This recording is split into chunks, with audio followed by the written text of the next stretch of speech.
Guru Brahma, Guru Vishnu, Guru Devo Maheshwaraha, Guru Sakshat Param Brahma, Tasmai Sri Gurave Namaha. Friends, we are here again to commence our study on some of the great women of India. Some time ago, we were discussing the consorts of Lord Krishna, especially Rukmini and Satyabhama. Now, there is one story in which both of them feature. This is again a story which talks about the pride and the jealousy that Satyabhama had, and how that jealousy and pride were subdued by Krishna. Krishna wanted to make Satyabhama realize that she should not be jealous of others. So he kind of designed a play. He made Narada meet Satyabhama. And when Narada was talking to Satyabhama, Satyabhama said, "It is that Krishna is very often seen in Rukmini's palace, and he does not talk to me much." It was not so. Krishna was not partial to anyone at all. But then Bhama felt so. So Narada said, "I can make Krishna, kind of all the time be with you. But then you have to do something. You have to do a kind of a vrata for that." And Bhama was lured. She said, "Fine, I would perform any tapas, any vrata for the sake of having Krishna only for myself." And then Narada said, "What you have to do in this vrata is you have to first give away Krishna. And after giving away, you have to re-buy him by giving gold equal to his weight." And Narada made it so beautiful that Bhama agreed. She thought it's a real pratha. She agreed. So she said, "Yes, I've given away Krishna. I disown him." Krishna was also there, and Krishna was smiling within himself, not revealing what his true feelings or emotions were. And all the time, he is prepared to go by what his devotees say, isn't it? God is always prepared to go by the words of his devotees. So Krishna said, "Fine, Bhama loves me so much, and whatever she says, I'm prepared to do." So when Bhama said, "I don't want you, I disown you," he was okay with that. And then Bhama had to buy him back. So in a balance which has one plate this side and one plate this side, it's a thula varam or thula. Thula is a balance. So on one plate, Krishna sat, and this side, Bhama would have to keep gold. So what she did, she thought that she had so much of jewelry, so many pearls and different types of gems, gemstones, corals, and so many things, diamonds. So she said, "Fine, I'll bring all my jewelry, and all that jewelry will be kept on that plate." She thought she had so much of jewelry that only half or maybe a little more will be required to retrieve Krishna back. So she went in, brought her jewel box, and kept all that one by one. One necklace, bangles, a pearl mala, a garland, this, that. She kept on keeping her jewelry, all those pieces of jewels. The plate would not come down at all. In a balance, the heavier side is lower. So Krishna was sitting here and this plate was low down and this plate would not come down at all. She kept all her valuable things there. Not only her jewelry, but then her vessels, her silver items, everything she kept, and the plate would not come down at all. And then what to do? Slowly, her pride was crumbling. She controlled herself and went to the other consorts of Krishna, her co-queens. They were all advising her, don't sell Krishna, don't give him away. He is not an object of charity. You can't just like that give him away. But then she said, no, I will give him. And then I'll buy him back. Now she went and begged them, please give your jewelry too. And they gave because they wanted Krishna back. So they all gave. Jambavati gave. Everyone else gave. And taking all that, she placed it. Bama placed all those pieces on the plate, and still the plate would not come down. And someone suggested, Bama, we all have given. Why not ask Rukmini? Bama would not do that because she was maximally jealous of Rukmini. The others she did not bother much, but then she was maximally jealous of Rukmini. But now no other go. She has to get Krishna back and this plate is not coming down at all.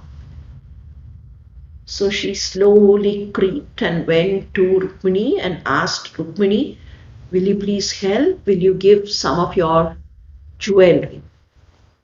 Rukmini came out, saw what was happening, stood there for a few moments, then went to the garden, plucked a basil leaf, the tulsi leaf. She brought that leaf, placed it on that plate, and the plate would come down. Everyone was relieved. And all the pride and jealousy that Baba had, just like that, vanished and disappeared. Now, what does this story tell us? Let us not think that it was a kind of a cold war between Bama and Rukmini. No. This story is narrated only to tell us of something that we have to learn.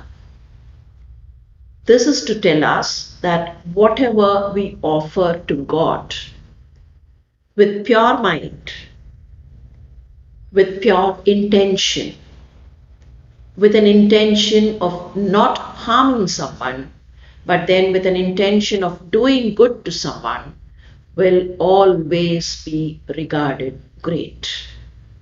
And that is why, in spite of all that jewelry not bringing down the plate, it was one single tulsi leaf that brought the plate down. God is always satisfied with pure intentions and pure, simple things. There was another woman in the southern part of the country who would a kind of rule over the Lord himself by her pure love. This little girl was also an incarnation of Bhuma Devi. She is regarded as an incarnation of Goddess Earth being born again. The small little child was seen in the garden. The man who owned the garden saw this little child just at the base, the root area of a tulsi sapling. His garden had lots of flowering plants, and he also had plants of basil, the holy basil. And one day he found a small little girl baby there. He was a man who would make garlands for the Lord. So when he found this girl baby, he took that baby. He did not have children. He thought he would bring up this girl as his own daughter. And to name this child, he thought he will name the child as a garland. Garland, because he was making garlands, floral garlands. So he called this child Kodai. Kodai in Tamil will mean a garland. The same name has become Goda. You must have guessed as to whom I am referring to. Kodai, the daughter of Periyar. Periyar was one of those sage saints who had sung several hymns dedicated to Lord Vishnu. And this little girl grew up as the daughter of Periyar. What was Periyar's daily routine? He had a large garden.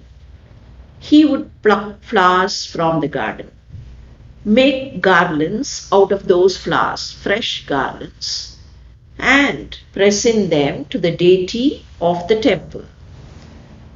They lived in a small little town called Srivilliputtur, and the deity of the temple of Srivilliputtur is Vadabhadrasai or Vadaperum Koyiludaya. So every day he will make lots of garlands, and these garlands will be dedicated to the Lord. One day, Periyar, who normally will not come home at that time, came home a little early and found his daughter was doing something which he would not approve of. What was she doing? He had made the garland and had kept the garland. There was some more time to go to the temple, so he had kept the garland in a large basket and had left it there. Normally, after making the garland, he would go out and do something else, do other chores, come back and take the garland and go to the temple. Today also he had done that, but instead of coming back a little later in the evening, he had come a little earlier. When he came, he saw the basket was there, but then the basket did not have the garland, and what was happening? His daughter, Koda, was wearing the garland herself. She was wearing the garland, and then she was in front of the mirror trying to see if the garland suited her. Periyar got not wonderstruck, but then he was irritated. He got annoyed. He was flabbergasted. How is it possible that an ordinary mortal human being tries to wear the garland dedicated to the Lord? It is not correct. Normally, when we make something for the Lord, we do not try to use it ourselves. Many of us know we make certain food substances and place them to the Lord as Naivedya. If you notice, when mothers or grandmothers or women make Naivedya, they do not taste that. But when they cook food for somebody else, when they cook food for the children, the mother would taste that food, see if it is tasting good, if it is tasting all right, and then give it to the child. But then when you're making it for the God, you're not supposed to taste it. So similarly, anything offered to the god is not supposed to be used by the mortal beings. Now this girl was wearing the garment. Not only that, she was trying to look into the mirror and see if she was looking nice. Periyar was annoyed. He could not tolerate that. He thought his daughter has done a big apachara. She has done an apachara. It cannot be tolerated. It cannot be just like that left off. It is something very wrong. So that evening he did not take the mala. He thought this mala is already polluted. This mala has got polluted because this girl wore it. So I will not take it to the god. This is a polluted mala. He just left it. He did not go to the temple that day. That night, out of sheer tiredness and out of some kind of a frustration, Periyar slowly dozed into sleep. He slipped into sleep, and there was someone waking him up in the sleep itself. And who was that? None else than the Lord Vadabhadrasai. Vadabhadrasai woke him. He came in the dream, and when Periyar looked up and asked what, Vadabhadrasai said, "Where is my mala?" Periyar did not know what to say, and the god asked him, "Where is my mala?" Then Periyar slowly mustered some little courage and said, "I could not bring the mala because the mala was polluted. The garland was owned by my daughter. Lord, please forgive me. Tomorrow I will get the garland, but then the garland will not be touched by my daughter. Tomorrow I will see to that it is brought in pure state." Now it was turn of the Lord to respond. What did Periyar say?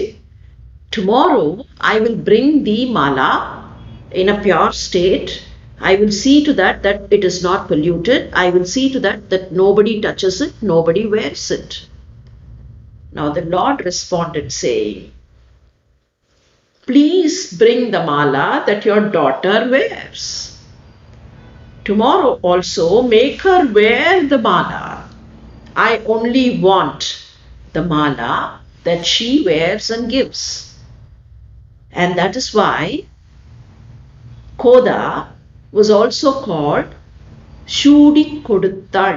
In Tamil, Chudi Koduttal will mean someone who wore it and then gave it. Chudi Kodutta Chudar Kodiyal, we call her. The Lord wanted the mala owned by Andal. She is also called Andal. Andal will mean the one who rules. Whom did she rule? She has ruled the Lord himself. Not by any other means, not by authority, not by power, but then by her sheer love and sheer devotion. Sheer love she had. And the Lord was able to realize the love that she has. And that is why he said, "I want that mala which was owned by Andal." And even today, we can find that garlands made in Srivilliputtur and garlands which have been owned by Andal. In the sense, garlands are placed over Andal, and these garlands are taken not only to Vadabhadrasai, not only the Lord of that temple.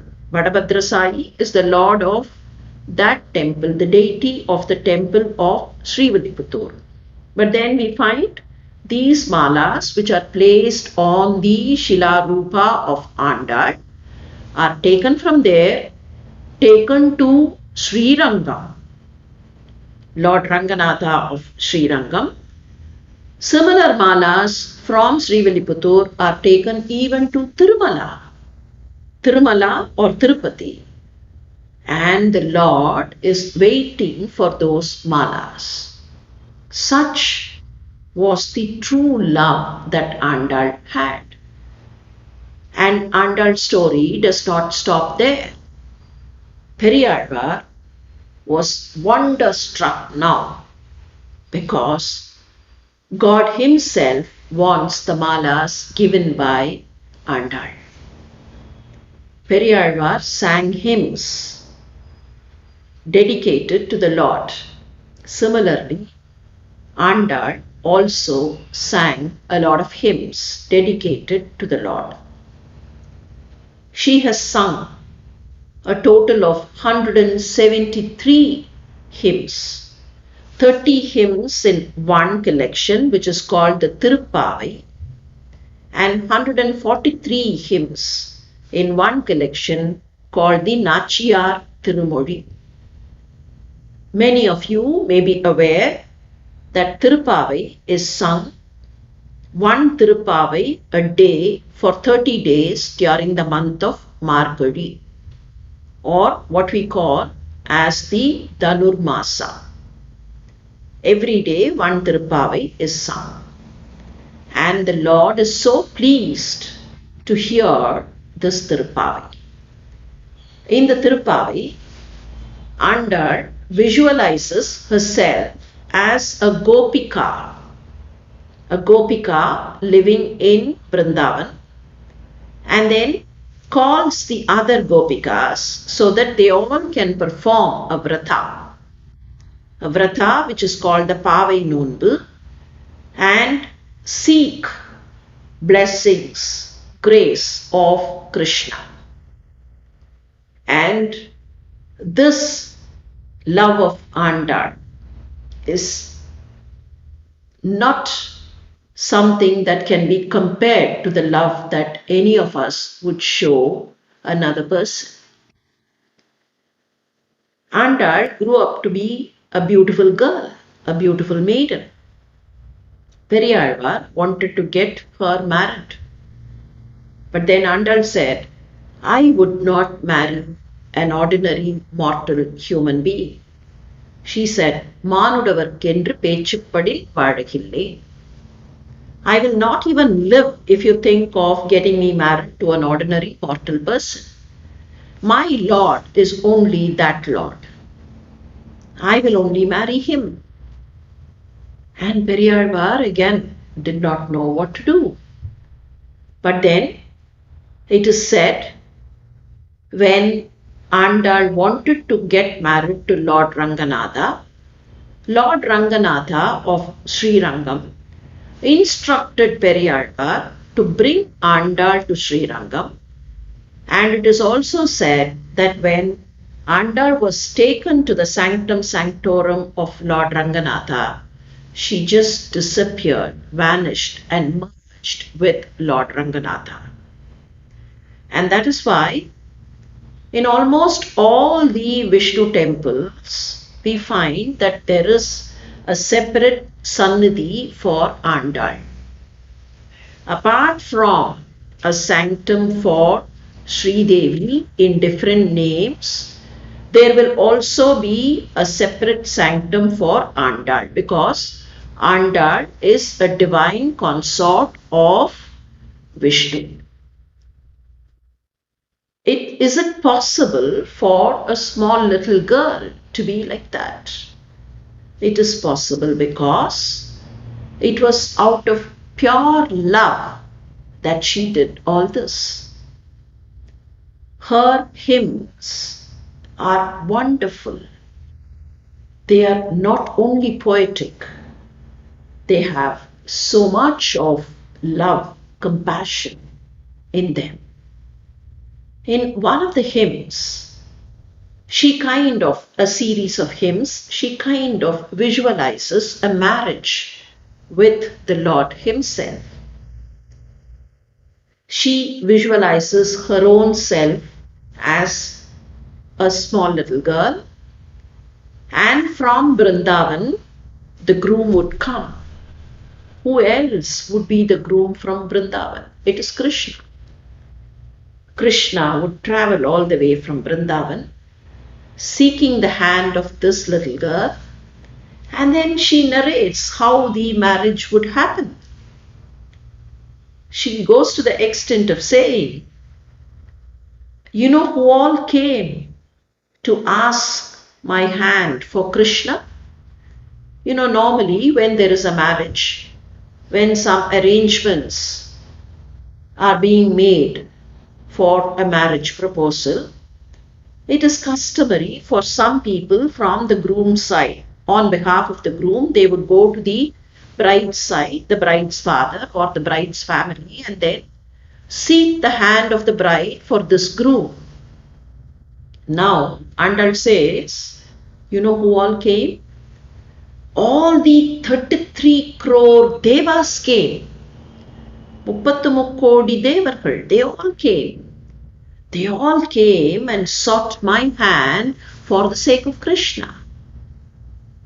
Indiran உள்ளிட்ட தேவர் குழாம் எல்லாம் வந்திருந்து என்னை மகட்பேசி மந்திரித்து. And she goes through the marriage ceremony step by step. You know what happened, she says. A big pandal, a big canopy, and this canopy had lots of pearls, lots of different varieties of auspicious plants, and under that canopy, நிறைதாழ்ந்த பந்தலுக்குள் மைத்துனம் நம்பி மதுசூதன் வந்து என்னை கைத்தலம் பற்றினான். This Madhusudana, the slayer of Madhu, came there and took my hand in marriage. This girl, who was reared up in Srivilliputtur, became the divine consort of the Lord himself. And all that was possible because of her pure love. She did not want anything else. It was plain love, simple love. Simple love like what Rukmini had. She just placed one tulasi leaf and she was able to win over the Lord. And here was Andal, who placed garlands, floral garlands, and was able to get all the love back from the Lord. Not only that, she had been able to rule the Lord himself. In one of her hymns in the Tirupai, she would even go to the extent of asking Krishna, Krishna, we are waiting at your doorstep, waiting for your grace. Would you not give me your grace? You know what kind of grace I want from you? You remember that you are the son of Nandagopa, and Nandagopa has lots of cattle. Please remember what these cattle do. If you go and place a vessel, under the udder of the cattle that your father has, that cow that your father has, or that buffalo that your father has, if we go and place one vessel under the udder, the cow or the buffalo will start pouring milk. Normally, a cow or a buffalo will pour milk only when the calf goes and hits against the udder. But then here are cattle in your own house, cattle of your father, that they will pour the milk even without anyone touching the udder, just keeping the vessel there, they will pour the milk. You know what she's trying to say? She says, if the cow knows so much to shower the grace, if the cow knows so much, Krishna, you being the son of Nandagopa, should know that you should shower your grace to us, your grace on us. And Krishna always loved the company of Andal. In yet another hymn of Tirupai, Andal asks for something. What does she ask for? She is asking for Kainkarya. She is requesting Krishna to make her a servant of his. She says, not only in this birth, but probably in 7 by 7 births. Now 7 by 7 is a very tricky thing. You can say 7 plus 7 and make it 14, or 7 multiplied by 7, make it 49, whatever it is. She is saying, in 7 by 7 births, we all would want to be your servants. We want to perform Kainkarya. We want to perform deeds which are of servitude to you. எற்றைக்கும் ஏழு பிறவிக்கும் உந்தன்னோடு உற்றோமே ஆகும். Krishna, we don't want anything else. We don't want ordinary presents, ordinary gifts. Don't think that we are standing here for the sake of receiving some kind of gold, some silver, the gems and similar things. Not for the sake of money, not for the sake of things which would be lost in due course. No, we don't want this kind of prosperity. You know what kind of prosperity we want? We want to be servants at your footstep always.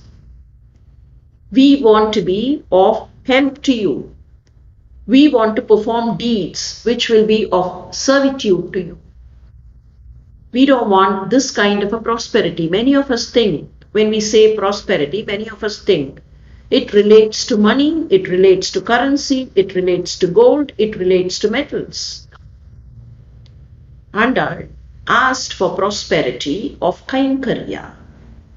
We only want Kainkarya. We want to be always doing good things. Things which will be good to everyone. Things which will be good to all your devotees. That was the kind of love that Andal had. And that is why God preferred to be ruled by her. Friends, it is not necessary that we need to do something very great. We can be doing our own duty. We can be doing our own normal activities, but still we can stick to values. Modern science will reveal to us that women are emotionally stronger. We generally say women are biologically weaker. Probably true, yes. The bones of women are a little less stronger than the bones of men. Naturally. The muscles of women are a little less stronger than the muscles of men. And that is why we say women are biologically weaker. But then we should also remember that women are emotionally stronger. Primarily because the neuronal circuits, the connections between the nerve cells are more in the case of women. This is a proven scientific fact. Because the nerves are all connected more and more in the case of women, women are emotionally stronger. And being emotionally stronger, women will be in a position to stick to dharma better than others. Women will be in a position to be perseverant and continue to do good things. And that's what we find in women like Arundhati, in women like Damayanti, in a person like Andal, in a person like Sita. We find that they stuck to values. Why do we say that these women were great? When we call them great women of India, there is an underlying current there. The underlying information is that they stuck to values, they stuck to dharma, whatever was the situation, whatever kind of difficulties surrounded them, they did not fluctuate, they did not deviate from their values. Andal would not deviate from her love to the Lord. Sita would not deviate from the kind of devotion and loyalty that she had towards Rama, whatever was the surrounding. Sita was being tortured by the Rakshasis. Nevertheless, she would not budge at all. She would not even look at Ravana. That was the kind of perseverance that she had. Similarly, Damayanti. Similarly, Kunti. Similarly, Draupadi. Name any of them, we find they all stood for values. They would not deviate at all from whatever objective they had, whatever destination they thought of, whatever dharma they took on themselves. They would not deviate at all. So it is this kind of emotional stability, the kind of emotional strength that separately, categorically gives women a level of respect. Let us remember the great women of India were all emotionally strong. They had their own share of difficulties. Did not Sita have difficulties? Did not Draupadi have difficulties? Every one of them had their own share of difficulties. Life was not a bed of roses for them. They had their own thorns. They were surrounded by people who would give them trouble. They were surrounded by people who would always give them some kind of demoralization. However, they withstood all those troubles. They withstood all the problems. But at no point of time would they deviate from their moral values, from their destination, from their objective, and would not budge at all. It is this lesson that we have to learn from the great women of India, that all of us will have to remain emotionally stronger, come what may. If we decide on something good, if we decide on a dharmic objective, it is essential that we do not deviate from the values, but proceed towards the dharmic objective with only one thing: pure devotion and love towards God. If we are able to maintain pure devotion and love towards God and proceed on our path, it is very definite that God Himself or God herself would come with us, handhold us, and take us towards the destination. Let us remember this value and proceed to think of other great women